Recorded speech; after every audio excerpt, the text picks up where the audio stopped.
The views and opinions expressed on this program are those of the guests appearing on the program and do not necessarily reflect the views and opinions of 8 News Now or Nexstar Media Group. Tunneling without a permit, dumping tunnel cuttings at Commercial Center, and shutting down the I-15. Tonight on Politics Now, looking for answers. State lawmakers with new safety concerns over the Vegas Loop project.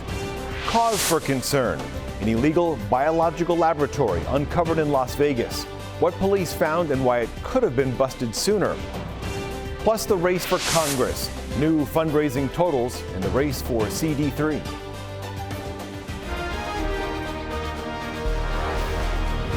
You're watching Politics Now with John Langler on 8 News Now. And thank you for joining us on Capitol Hill this week. Lawmakers ended a partial government shutdown, but another one could be less than 2 weeks away.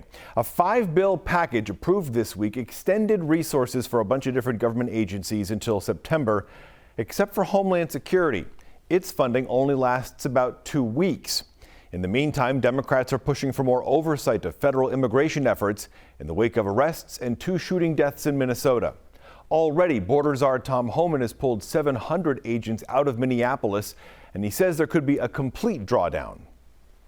That is largely contingent upon the end of the illegal and threatening activities against ICE and its federal partners that we're seeing in the community. We need real accountability. There's got to be oversight.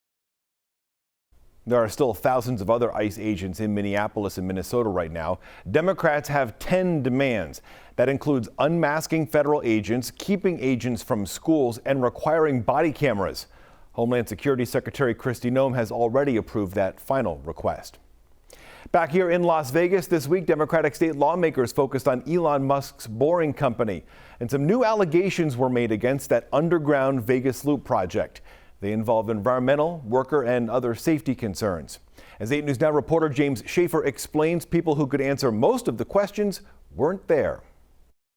Allegations of workers nearly getting crushed, crashing vehicles, and causing a partial freeway closure after dumping material. And that's just how the Boring Company review started. I know this is not directed at the people at this table so much, but it is incredibly frustrating. The Nevada Legislative Joint Interim Committee on Growth and Industry reviewed around 17 complaints and referrals for work sites for the Boring Company, which found illegal dumping at one site and a worker crushed and rescued by a crane at another. Assemblymember Howard Watts highlighting the complaints and 689 missed inspections. Tunneling without a permit, dumping tunnel cuttings at Commercial Center, and shutting down the I-15. The Boring Company invited to respond, but not appearing. The question I had is really for the Boring Company, and I was disappointed to see that they are not here today. State overseers did respond, one pushing back on the coverage of the cases, including chemical burns on firefighters. Dr. Christopher Sanchez, director for the Department of Business and Industry, responding, leaving some legislators disappointed. It's conjecture. It's frankly written by people that don't understand the process. Sorry, I was a little taken aback that it was insinuated that the people on this committee weren't fully educating themselves. So what was actually found? Well, one was the State OSHA Review Board did not have sufficient staffing and missed 4 months of meetings and oversight, waiting to review 139 cases. An appointment missing by Governor Joe Lombardo. I can think of many unions that would be glad to provide recommendations to the governor for appointments to that board. Including probably the professional firefighters of Nevada. Now, out of the 17 complaints or referrals, 4 are still active and 1 is currently still under contest. And that one goes back 2.5 years. Reporting James Schaefer, 8 News Now. The Nevada Transportation Authority oversees part of the Vegas Loop project, and it's still in district court in a case over taxation on the above-ground routes. Now, you heard from Democratic Assemblymember Howard Watts in that story. He leads the committee that was asking those questions. Afterwards, we discussed what's next for the project and for legislative oversight. What is the main answer you're still hoping to get from whether it's the Boring Company, the governor's office, or state officials? Yeah, I think one answer that we did get out of the meeting that we held yesterday is that the Boring Company has just a repeated pattern of breaking the rules and putting people in this community at risk. They have hundreds of violations of our health, safety, and environmental standards going back 6 years. So I think the big question that we're trying to get answers to is, how do we fix this and make sure that this doesn't happen moving forward? We asked the Boring Company to come here and talk to our committee about their plans to clean up their act. They refused to attend. We asked the governor's office to come because Boring Company has gone to them when they have been faced with fines and violations and asked them to help out. And we were not able to get answers from the governor's office either. If I'm Governor Lombardo, if I'm Elon Musk or someone from the Boring Company, I'm sitting across from you at a legislative hearing. I know they didn't show up, I get that. But if I'm there, what would you ask me first? You know, I think we have two questions for the governor. The first is, why hasn't he appointed key positions in this state that are in charge of protecting the safety of workers? The other question that we have from the governor's office is, why are they getting involved when this company reaches out to them because they're facing fines? It seems like special treatment for $1 billion company owned by the world's richest man. I don't know if everything that we've seen, the governor's office is not picking up the phone for the small business down the street from me when they're facing a problem. So again, we just want to make sure that there's a level playing field and everybody is playing by the same rules. If you don't get those answers or don't get a chance to ask those questions, what could hypothetically you do as a state lawmaker or as a joint committee or whatever? What could you do to stop it? You know, already we're committed to doing everything that we can to take action. So part of that is calling on the executive branch, the regulators, and the governor to do their jobs. Part of it is looking at where we can strengthen state laws. We learned yesterday that violators of our worker protection can basically drag their feet for over a year in getting those issues resolved. So we're going to look at ways in state law that we can shorten that time frame and ensure that workers get the protections that they deserve. We're in charge of setting the budgets for these regulatory agencies. We want to make sure that they have the resources that they need. And if there's anything else that we can do to strengthen the fines, the civil or even criminal penalties against repeat offender, bad actor companies like Boring, we're going to do that. But if the project has already started, and I acknowledge there's more to it in the works, isn't it too late? The one thing I would say to the Boring Company is it's never too late to do the right thing. So if they are willing to come to the table and figure out how to be better corporate citizens moving forward, we welcome that. If they don't, then we are going to find a way to make them.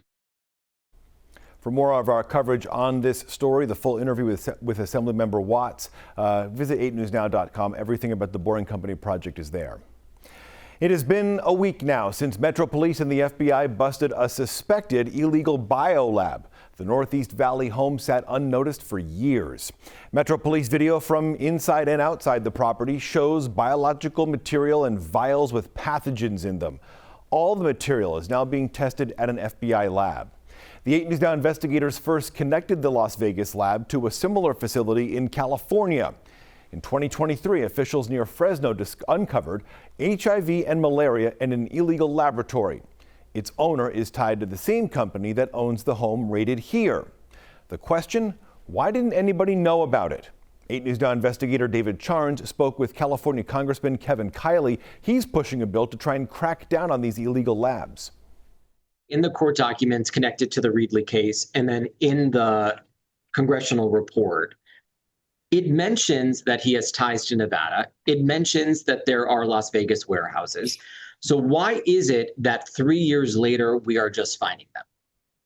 That's a great question. I mean, honestly, the federal response in Reedley was very slow. The local officials there did everything they could to try to get the attention, and frankly, the state authorities as well. And the CDC reportedly just hung up on them.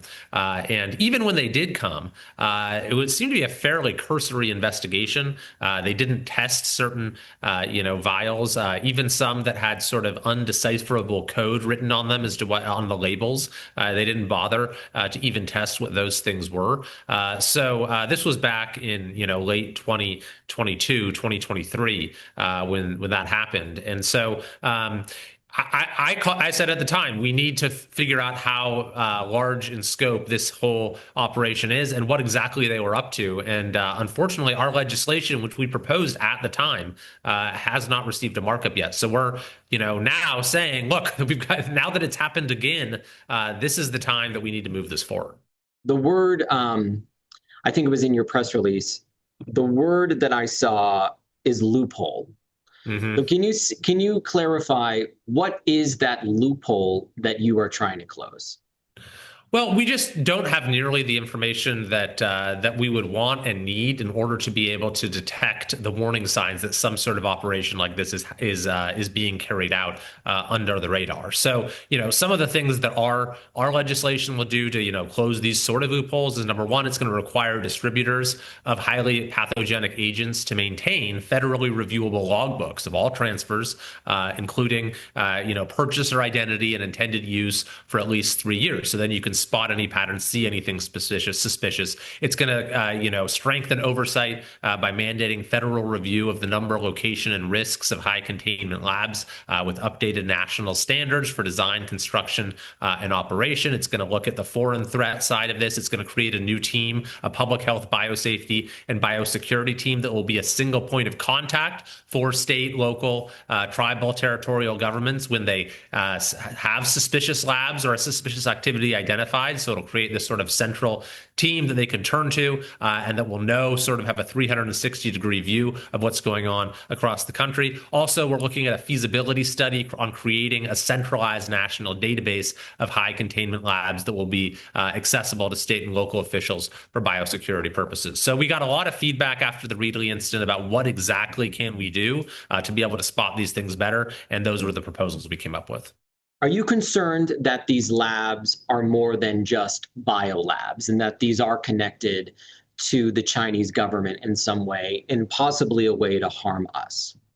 Well, of course. I mean, we don't really know what their purpose is. That's the most alarming thing that came out of the report on the Reedley lab, is that supposedly it was there to sell these test kits, but actually they were just selling basically counterfeits that they got from China. So why do they have E. coli, or why do they have HIV? Why do they have tuberculosis or potentially even Ebola there? What are all these other pathogens that they have in vials with indecipherable codes? The whole thing does not add up. And the fact that we still really don't have clear answers, and yet now have this, have seen this spawn another, similarly disturbing situation in Vegas and another state. I mean, this really needs to be cause for alarm. Nevada Democratic Senators Catherine Cortez Masto and Jackie Rosen say they're disturbed by the lab discovery here and its possible ties to the Chinese Communist Party, and they also want more federal oversight. Next on Politics Now, balancing growth, how Henderson's mayoral candidates were questioned by voters over how the city manages progress. Plus, breaking the bank, the latest look at fundraising in Nevada's closest congressional races.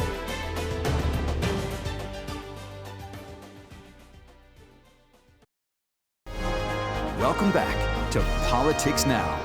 It's a race for votes and a race for dollars. We have the latest picture now of fundraising in Nevada's hotly contested congressional races.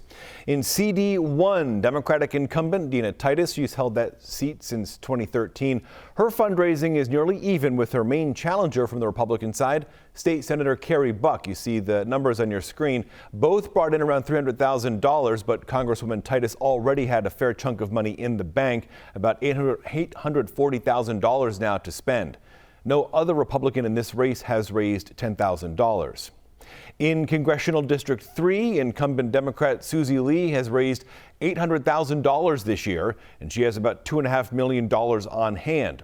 Her main Republican challengers are mostly self-funded. Marty O'Donnell has $2.7 million to spend. Neurosurgeon Dr. Ari Nagy has just under $1 million of his own money in the race.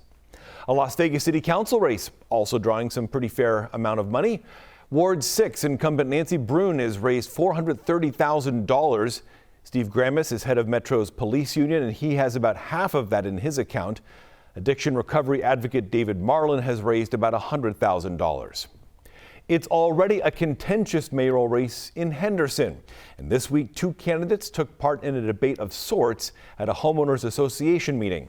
Incumbent Mayor Michelle Romero pointed to her record as a 25-year city employee. Former police chief Holly Chadwick cited her law enforcement career. Chadwick was fired last year, you'll remember, after the city manager said she lost confidence in Chadwick's leadership. One focus of the debate, managing Henderson's growth.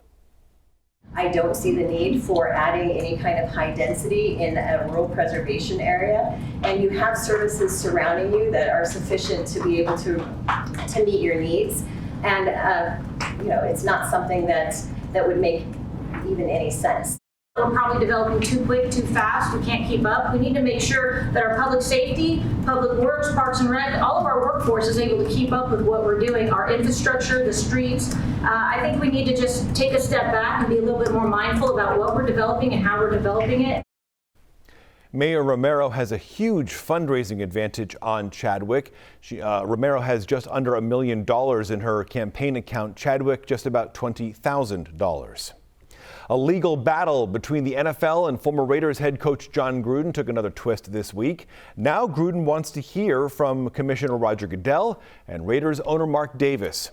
Gruden resigned as Raiders head coach in 2021 after homophobic and other inflammatory emails he wrote came out. He sued. The NFL is trying to keep the case from going to trial. New court documents reveal Gruden's lawyers want to hear from Goodell, Davis, and other NFL owners and employees. Last week, the NFL filed another appeal to the Nevada State Supreme Court. It's already ruled against them. Next on Politics Now, a fight over fake electors. The latest tactic by Nevada Republicans to get a case against them thrown out. And building for animals, the major step taken towards a new county animal shelter.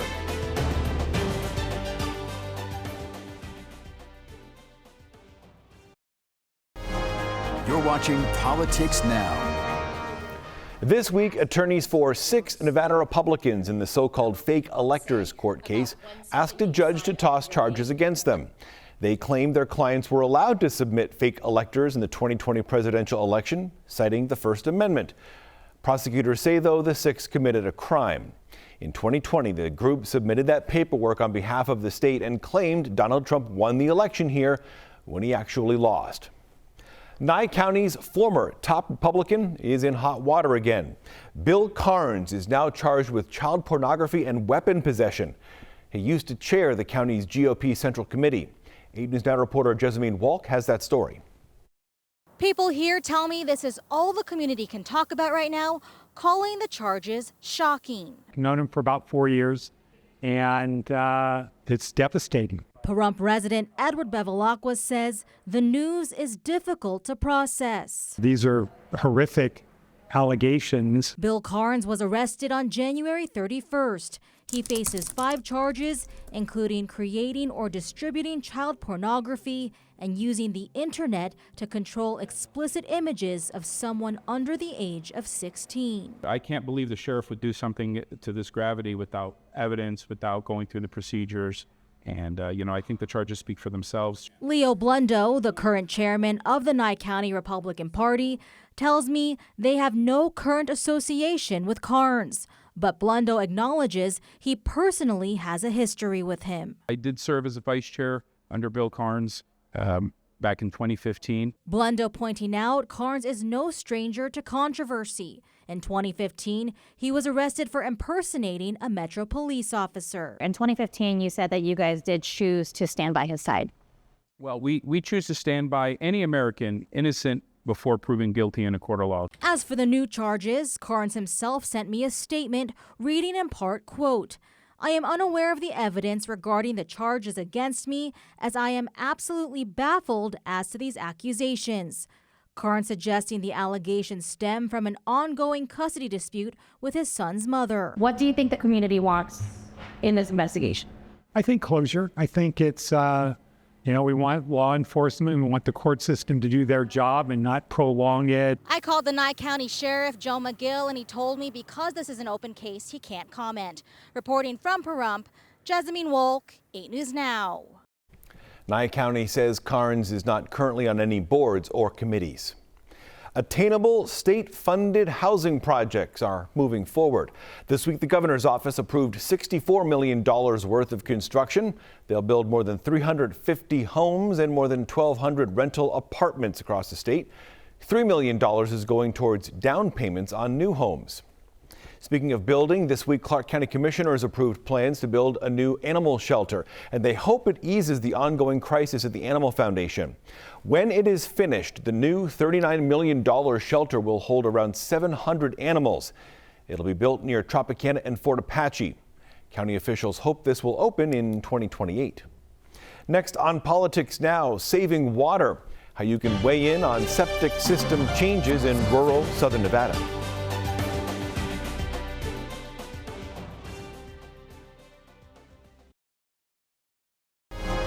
Welcome back to Politics Now. Later this month, Southern Nevada Health District's holding another meeting on septic system changes. It's proposing new rules on which would put rural homeowners onto sewer systems instead of the existing septic systems. The issue mainly impacts people in areas like Lone Mountain, Moapa Valley, and Blue Diamond. County officials believe hundreds of millions of gallons of water could be recaptured with the switch, but it comes at a cost, and a lot of homeowners don't want to pay that. They're pushing against it.